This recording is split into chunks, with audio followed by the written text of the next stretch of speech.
Study IQ IAS, आपका selection हमारा mission. Sir ये देखो, ये ना मैंने बाई चांस पुरानी मेमोरीज ताज़ा कर रहा था, तो ये ना मेरी मार्कशीट है मेंस की। And do you have any comments about it? क्योंकि मुझे लगता है बड़े क्लोज मार्क्स है ना। इंटरव्यू कॉल रह गई 2022 में, I guess the cut off was 748 if I am not wrong. GS paper 2 और optional main paining point optional मेरा में वही था। 208। तो अगर ऑप्शनल में थोड़ा ठीक हो जाता और इसमें अच्छा हो जाता तो फेयर चांस तो थे आपके पास। बिल्कुल सर। ठीक है, part of life, point of reflection for other students. Right sir. तो सर वही हमारा जो ऑब्जेक्टिव रहता है ना कि लाइफ इज़ टू शॉर्ट कि सारी गलतियां हम खुद करते रहें, तो हमें दूसरों की गलतियों से भी सीखना चाहिए। एंड आई फेल्ट कि मैंने अपने टाइम पर ऑप्शनल में कई ऐसी गलतियां की हैं जो आज का अगर स्टूडेंट इसको जान ले, इसको समझ ले, तो he will be able to make the correct decisions. तो इसमें सबसे पहले ना मैं आज के स्टूडेंट्स के लिए यही डिस्कशन का एक पॉइंट हम बनाना चाहते हैं कि my first question to my self is कि मैंने अपना ऑप्शनल क्या सही तरीके से चूज़ किया या ऑप्शनल चॉइस ऑफ ऑप्शनल ही गलत थी। तो इसमें sir can you throw some light के जब हमें सेलेक्ट करना चाहिए तो कौन सी चीज़ों को ध्यान में रखना चाहिए वाइल चूजिंग द ऑप्शनल? सबसे पहले उन बातों पर आई थिंक हमें फोकस करना चाहिए कि क्या ना करें। राइट। क्योंकि इस सेशन का पर्पस ये है बेसिकली, अगर आप जिस भी स्टेज पर हैं अपनी प्रिपरेशन में, this discussion should work like a reflection point. Course correct कर लें। हमें भीड़ के साथ तो नहीं जाना चाहिए, राइट। हमें शॉर्टेस्ट कोर्स एवर ऐसा कुछ मिल जाए। और कई लोग होते हैं कि 5 से 6 महीने का बेसिकली कोर्स का गेम है। सोचते हैं कि हमसे अगस्त में स्टार्ट करेंगे और 5-6 मंथ्स में कंप्लीट कर लेंगे, and that preparation would be enough to score say near 300 और 300 प्लस। ऐसे ये मिथ्स हैं, ऐसा नहीं होना चाहिए। क्या होना चाहिए? सबसे पहले तो अगर आपके पास कोई भी बैकग्राउंड नहीं है तो आप देखें कि यार कितने कैटेगरी के ऑप्शनल्स यूपीएससी ऑफर करता है। कुछ ह्यूमैनिटीज़ वाले हैं, इंजीनियरिंग ऑप्शनल है, अप्लाइड साइंस के ऑप्शनल है, लैंग्वेज ऑप्शनल है। आपका कोई स्पेसिफिक जो डोमेन है, जैसे ग्रेजुएशन है, पोस्ट ग्रेड है, अगर आपको लगता है कि आप उसमें फिनोमिनल कर सकते हैं, किया है आपने, तो you can choose that optional. It is going to save time, right. लेकिन अमूमन ऐसा होता है, इन जनरल मैंने देखा है कि ग्रेजुएशन पोस्ट ग्रेजुएशन के बाद होश आती है कि यार हमने कर तो लिया ग्रेजुएशन पोस्ट ग्रेजुएशन, लेकिन यार वहाँ तो हम ठीक है, मतलब पास हो गए या थोड़ा अच्छा भी कर लिया, बट यूपीएससी के जो लेवल के क्वेश्चंस हैं, जो कंटेंट की डेप्थ रिक्वायर्ड है, प्लस आंसर राइटिंग जो ज़रूरी है, वैसी गाइडेंस मेरे पास ना अवेलेबल है। और शायद मैं इतना अच्छा नहीं हूँ उस सब्जेक्ट में जिसमें मैंने ग्रेजुएशन पोस्ट ग्रेजुएशन किया है। तो ये ऑनेस्टी, ये एक्सेप्टेंस बहुत ज़रूरी है कि नहीं है, कोई दिक्कत वाली बात नहीं। कई लोगों को लगता है कि अगर मैंने कोई और ऑप्शनल चूज़ किया तो शायद इंटरव्यू बोर्ड पर नेगेटिव रिफ्लेक्शन होगा। मतलब वो सोचेंगे अरे ये तो आपने अपना वो वाला ऑप्शनल क्यों नहीं चूज़ किया जो आपका सब्जेक्ट था, आपने इतने साल उसको दिए। ऐसा कुछ नहीं होता।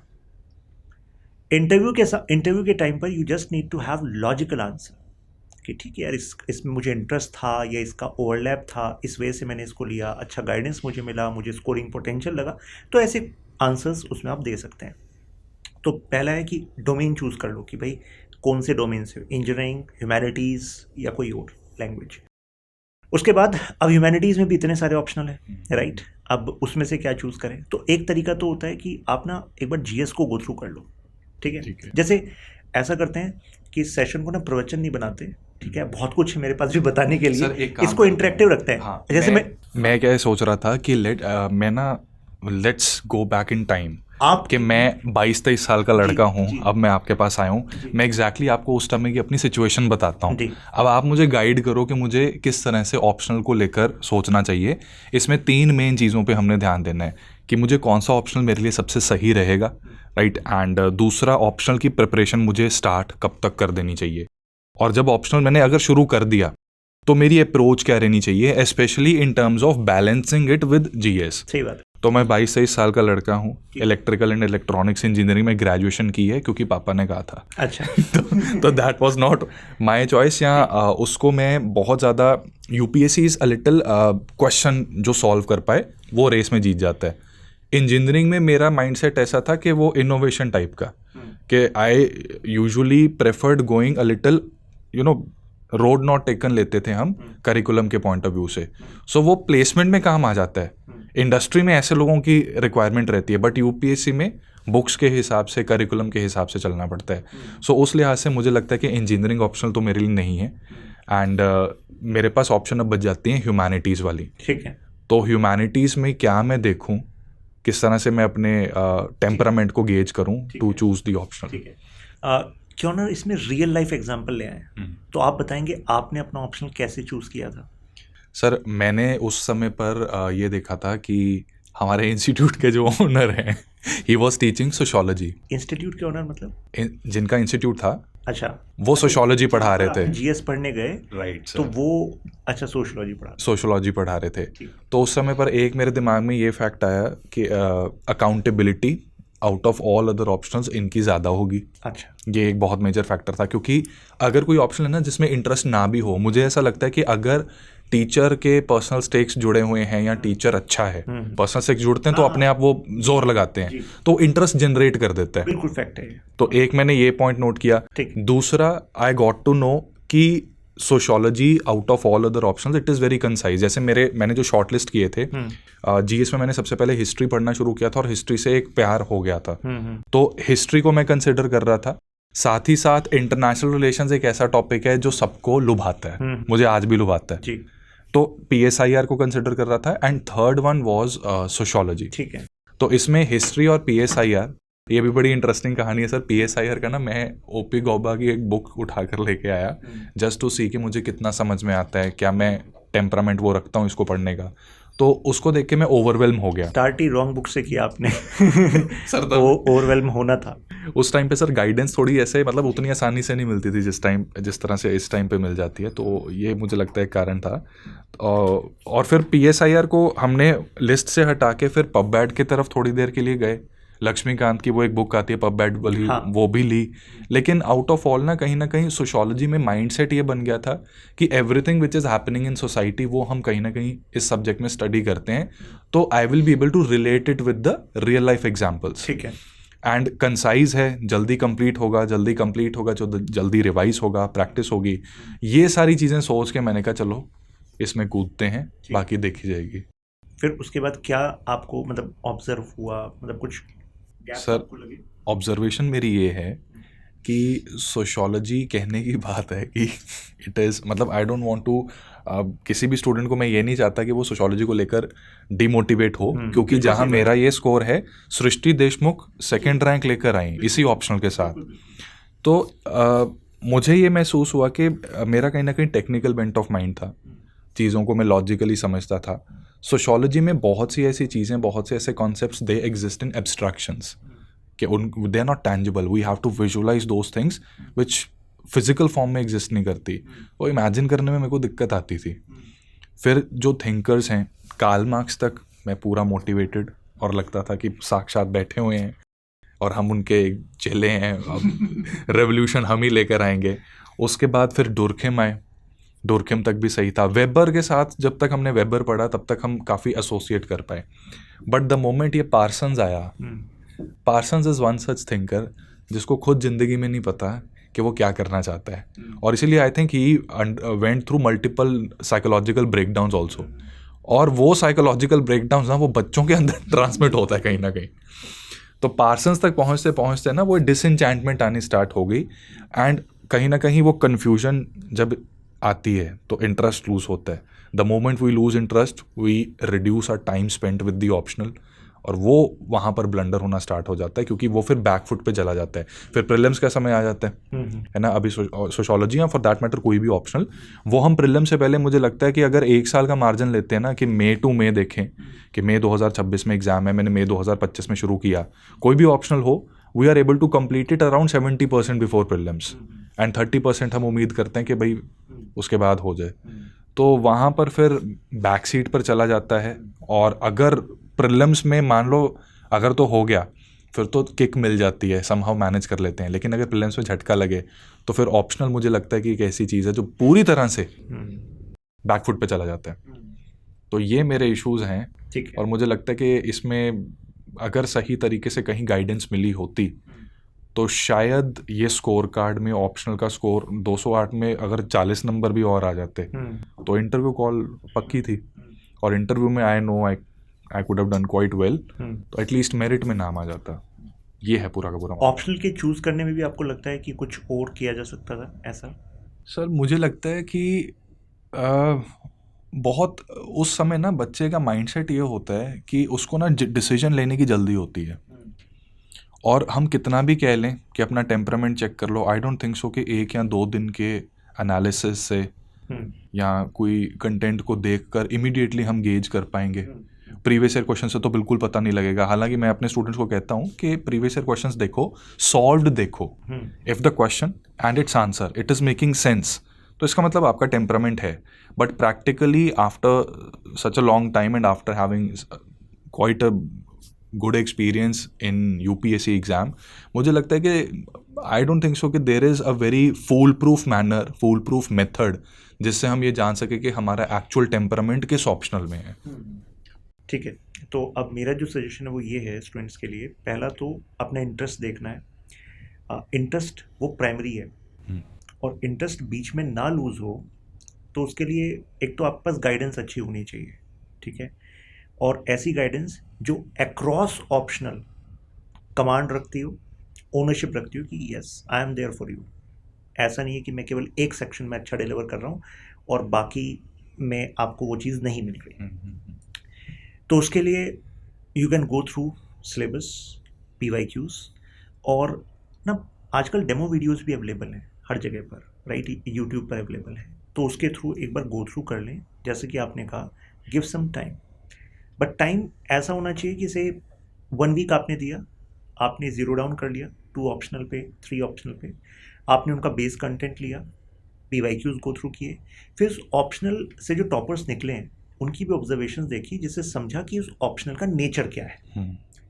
जैसे कि आपने कहा यार मेरे नेचर के साथ मैच नहीं हो रहा था, तो जैसे हर एक ऑप्शन का एक नेचर होता है। फॉर एग्जांपल जैसे मैं PSR ऑप्शनल पढ़ाता हूँ, तो PSR ऑप्शनल में है क्या, मतलब you can divide this into 2 paper, paper 1, paper 2। Paper 2 is about IR, international relation, जिसमें ज़्यादातर लोगों को इंटरेस्ट आता ही है।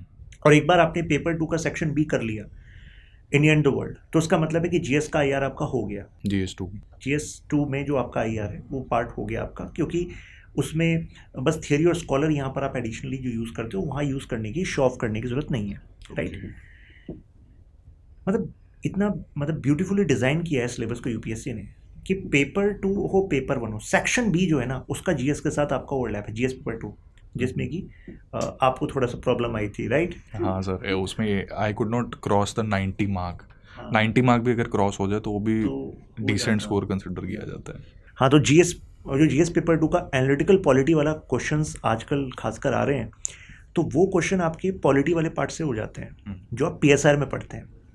पेपर 1 सेक्शन B में आपका कोर पॉलिटी, कुछ peripheral topics, caste, religion, ethnicity based politics, ये आपको ऐसे में भी हेल्प करते हैं। जो एथिकल थिंकर्स, जैसे पेपर 2 हो गया, पेपर 2 और पेपर 1 का जो सेक्शन B है वो हो गया आपका GS वाला पार्ट, मतलब उसका एक मैक्सिमम ओवरलैप हो गया।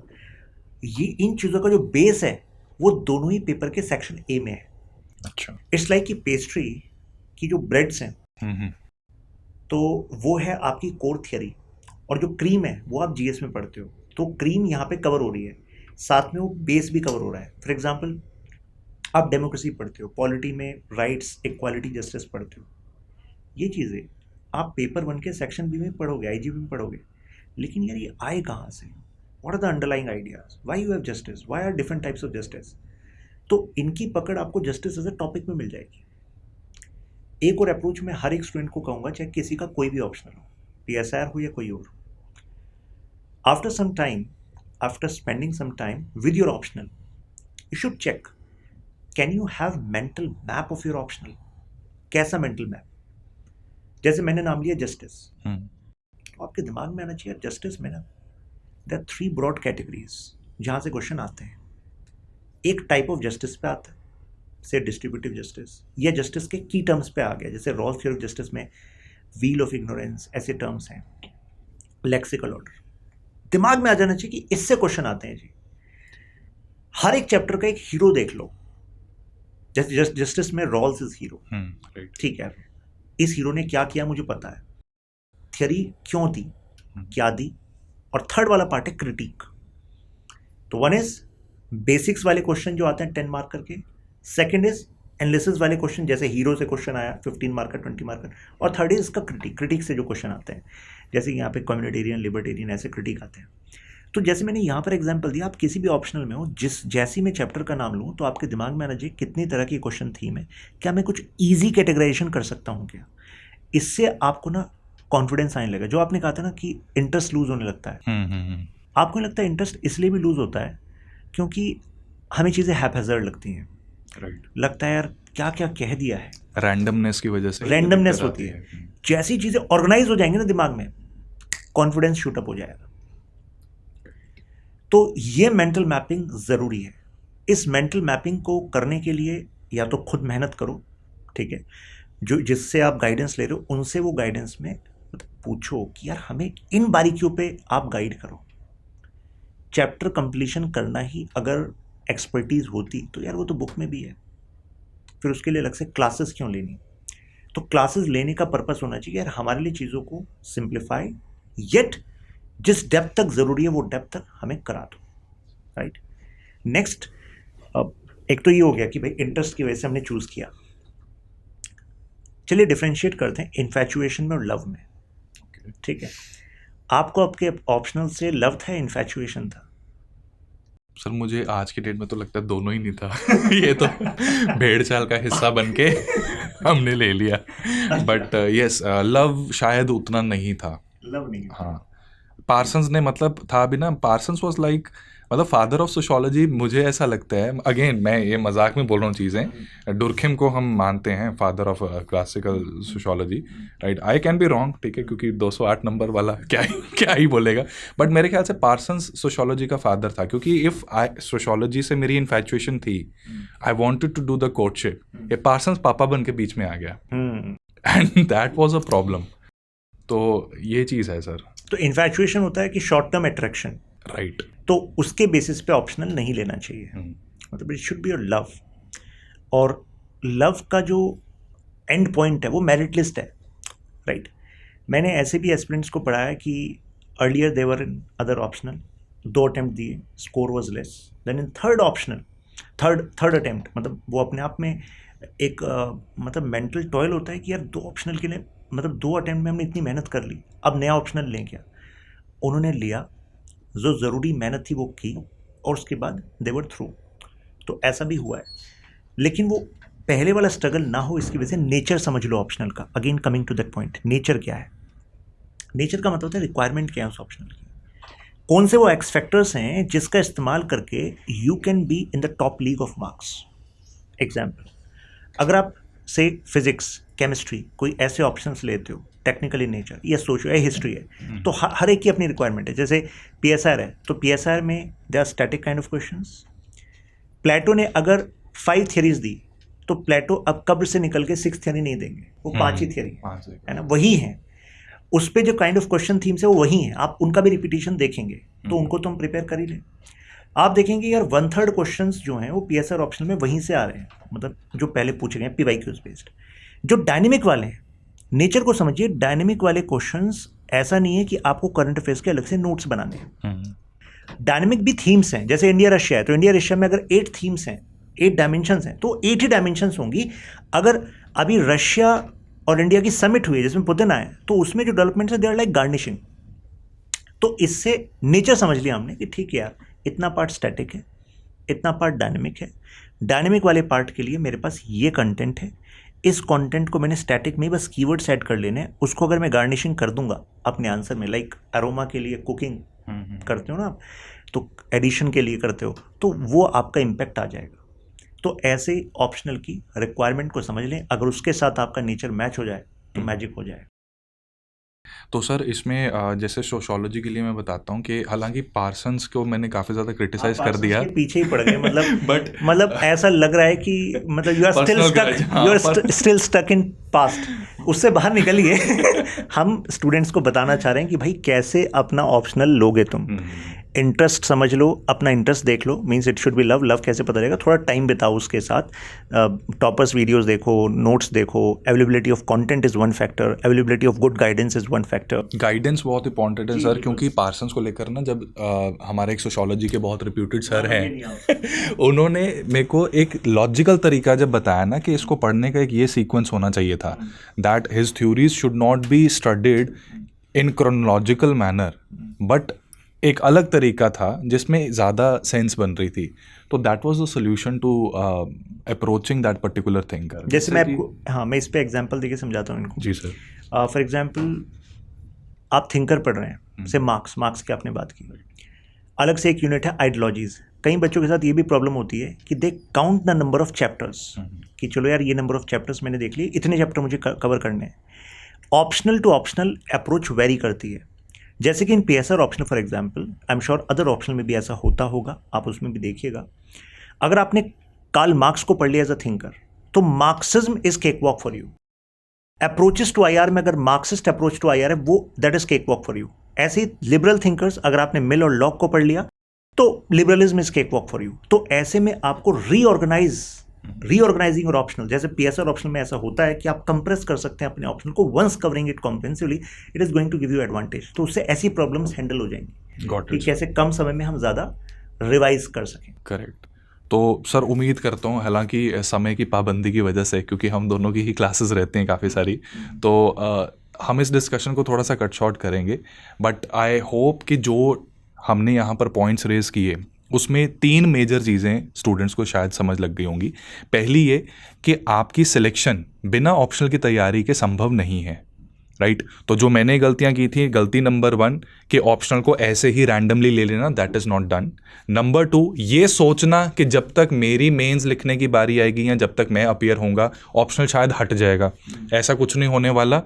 It has stayed with us for quite a long time, it is going to stay with us for quite more years अभी, ठीक है। तो जब तक ऐसा, इसके ऊपर सही बताऊं तो ये ठंडे बस्ते में जा चुकी है बात, ऑप्शनल हमारे साथ है, उसको सिंसियरली प्रिपेयर करो। दिमाग में जितना ज़्यादा इस चीज़ को रखोगे उतना ही ऑप्शनल से दूर भागना शुरू कर दोगे। नंबर 3, प्रीलिम्स में सेटबैक्स लग जाते हैं, अच्छे स्टूडेंट्स को लग जाते हैं, सिलेक्टेड कैंडिडेट्स अपना रैंक इंप्रूव करने के लिए बैठते हैं, उनको भी लग जाते हैं, but that should not deter you from preparing your optional properly. और सही तरीके से आप तभी इसको प्रिपेयर कर पाओगे जब ऑप्शनल के साथ आपने एक्चुअली वो टाइम स्पेंड करके उसके साथ प्रेम किया और वो इंटरेस्ट जनरेट किया। और इंटरेस्ट जनरेट करने के सीधे सीधे कुछ फंडामेंटल्स शशांक सर ने बहुत क्लियरली, बहुत एलोक्वेंटली आपको बताए हैं। तो इन चीज़ों को ध्यान में रखते हुए लास्ट बात मैं आपसे ये कहूँगा कि UPSC के एग्जामिनेशन साइकिल में ये जो दिसंबर जनवरी का टाइम पीरियड होता है, this is the most crucial phase. इस टाइम पे आप अपने किसी भी पोजीशन पर बैठे हो, चाहे आपने 2026 का एग्जाम देना है या 2027 का, ये एक नया फेज आपका शुरू होता है। 2026 वाले बच्चे जो हैं वो प्रीलिम्स की तरफ जा रहे हैं और 2027 वाले बच्चों को एक सिंसियर प्रिपरेशन अब शुरू कर देनी चाहिए, क्योंकि गॉन आर द डेज जब 1 साल के साइकिल के अंदर एग्ज़ाम की पूरी तैयारी हो पाती थी। और मेरी ये सलाह रहेगी जेन्युइनली अपने एक्सपीरियंसेस से और अपनी की हुई गलतियों से कि अगर हो सके ऑप्शनल को भी अभी प्रिपेयर कर लो, क्योंकि सही मायने में कहने की बात है कि ये ऑप्शनल इतने में हो जाता है कवर, ये इतने में हो जाता है, देखने में किसी ऑप्शनल का सिलेबस कम लग सकता है, बट आपने एग्जाम के पॉइंट ऑफ व्यू से अगर उसे तैयार करना है तो बराबर का ही टाइम लगेगा। Almost all optional they are at equal pace and इसमें अभी प्रिपेयर करना शुरू करोगे तब जाके अगस्त सितंबर तक या अक्टूबर तक सही ग्रिप बनेगी and remaining time revision answer writing practice में दिया जा सकता है। स्टडी IQ के न्यू बैचेस स्टार्ट हुए हैं, तो सर PSIR का आप एक बार जाने से पहले बता दीजिए कि हमारा बैच कौन सा PSIR optional new batch start हो गया, पेपर 1 सेक्शन A, और उसके बाद फिर सीक्वेंस में कंप्लीट होगा section B, then paper 2 section A section B, और लाइव क्लासेस भी हैं, रिकॉर्डेड वर्जन भी उन्हीं क्लासेस का अवेलेबल है, पर्सनल मेंटरशिप, डाउट सेशन, सब कुछ उसमें ही है। मतलब एक होता है फाउंडेशन बैच बच्चा अलग से लेता है, आंसर राइटिंग और टेस्ट सीरीज अलग से करता है, ऐसा ना करके व्हाट आर अप्रोचेस कि एक ही बैच से classes, test series, mentorship, answer writing सब कुछ कवर हो जाए एंड हमारा और आपका साथ जो है वो मेरिट लिस्ट तक बना रहता है। जैसे पिछले बैचेस से अगर कोई IRS बना और सबटेक लेकर अभी तैयारी कर रहा था, तो ऐसा नहीं है कि आप लास्ट बैच के स्टूडेंट थे, क्लास कंप्लीट हो गई, अब ऐसा नहीं है कि रिलेशन नहीं होगा या उनको हेल्प नहीं मिलेगी, उनको रेगुलर जो अपडेशंस हैं वो भी मिलते रहते हैं। तब तक आपका गोल पूरा नहीं होता, you are part of this journey and PS और optional, I own this completely, मतलब कंप्लीट क्लासेस सारे टॉपिक्स मैं ही कराऊंगा। तो वो जो अच्छा फैकल्टी होना, जी एक अच्छे फैकल्टी की गाइडेंस होना, वो एक बहुत इंपॉर्टेंट फैक्टर होता है आपके चॉइस ऑफ ऑप्शनल में। तो PSIR को लेकर सर हैं ही, तो उसको लेकर आपको कोई चिंता करने की ज़रूरत नहीं है। कमेंट सेक्शन में और डिस्क्रिप्शन में ऐप का आपके पास लिंक मिल जाएगा, और हमने एक 1 रुपी का डेमो कोर्स भी बनाया है PSIR का। You can check that out, make your decision and start as soon as possible. That's all from my side, wishing you all the best, thank you so much. Study IQ IAS, आपका selection हमारा mission.